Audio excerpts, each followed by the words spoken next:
Salutare frățiorii mei! Astăzi suntem puși pe foarte mari să gătim ceva, o mâncare delicioasă, o omletă cu niște cartofiuri noi de țară, cum ne-am învățat, rondele, prăjiți, dar nu vă spun mai multe, haideți să vedem.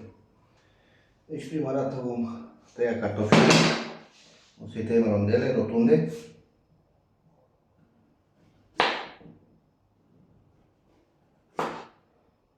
Ca și grosime, nici foarte groși, nici foarte subțiri, potrivit.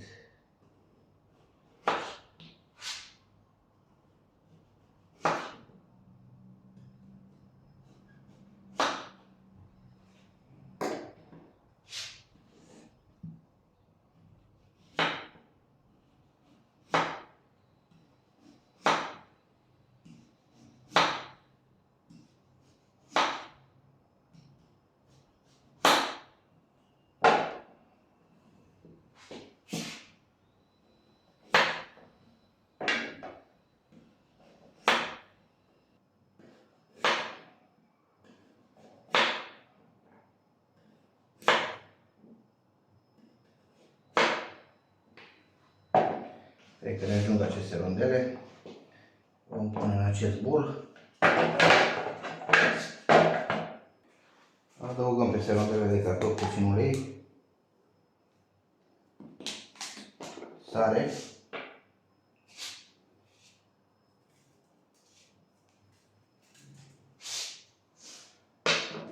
puțin piper,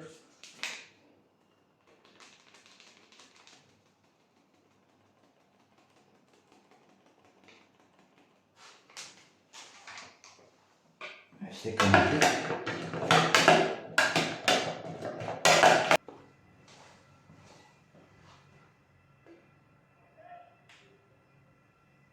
Uleiul a început să încingă, adăugăm rondele de cartofi.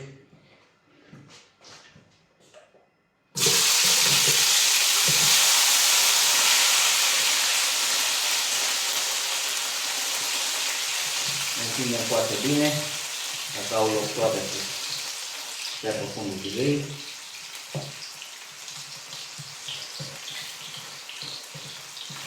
Adăugăm ouăle pentru bătut, avem 8 ouă.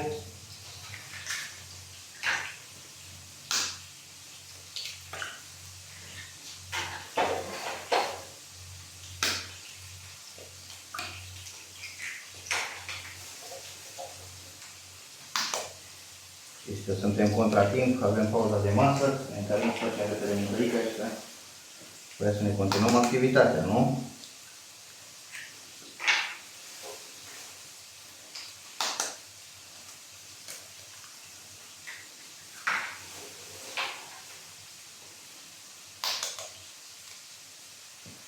Adăugăm puțină sare.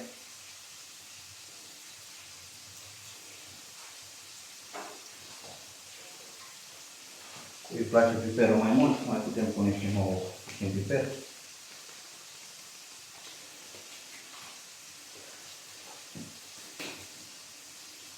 Încercăm să batem ouăle.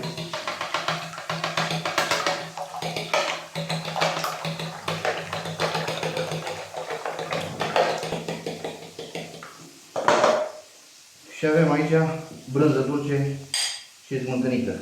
O adăugăm peste compoziție.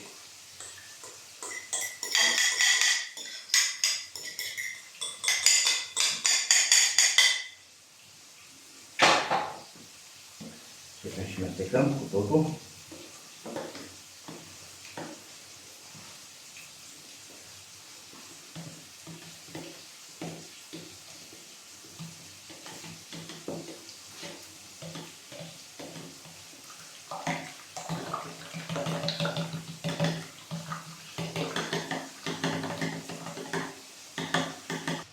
Tocăm și 2 fire de ceapă verde din grădină.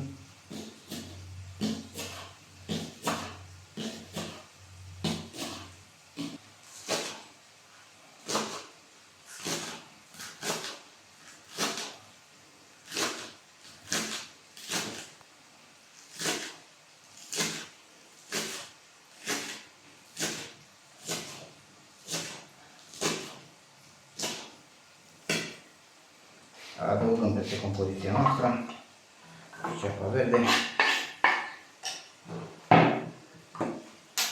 Tocăm mărarul.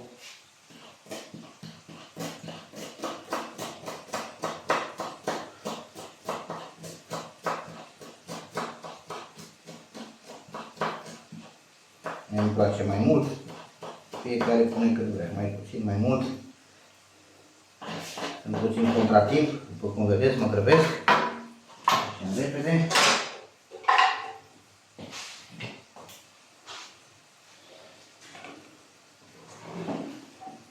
Ce mai vreau eu să adaug?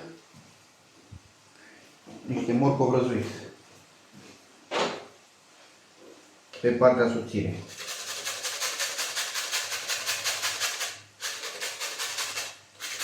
Mestecăm această compoziție cu totul. Uitați ce culoare frumoasă.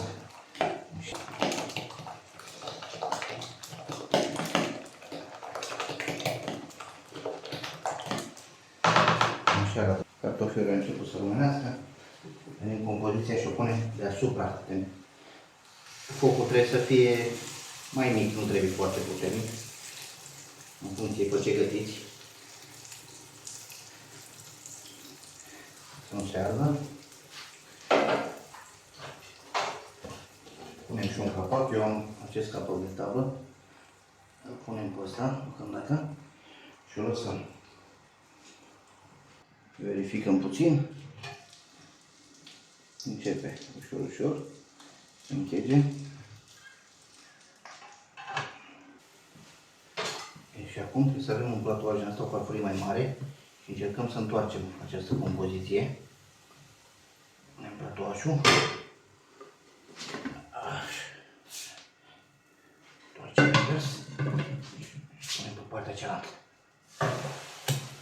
Ok.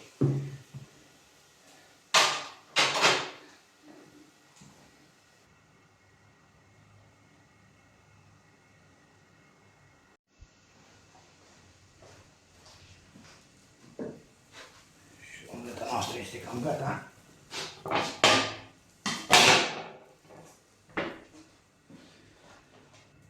Deci o tăiem în două, să întoarcem o parte invers, ca să o vedeți și pe partea cealaltă. O parte așa, o parte așa.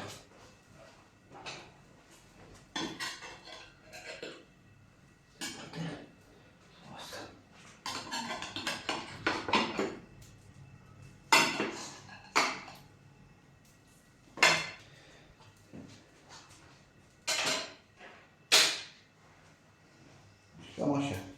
A ieșit omleta noastră.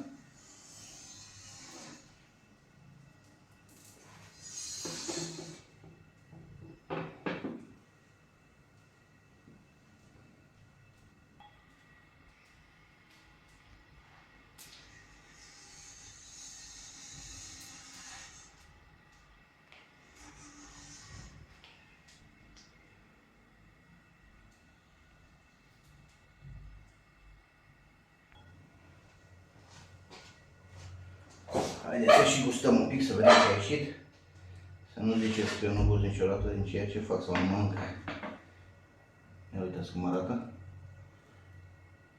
Interior.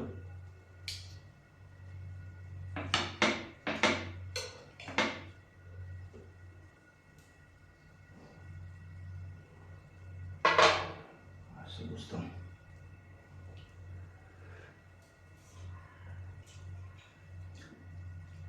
Foarte bună. Este ca un burete. Foarte moale, fragedă, gustoasă. Mai trebuie puțin sare. Cartofi excelenți. Deci, o mâncare bună, rapidă și foarte sănătoasă. Vă pup și ne vedem în următoarele video.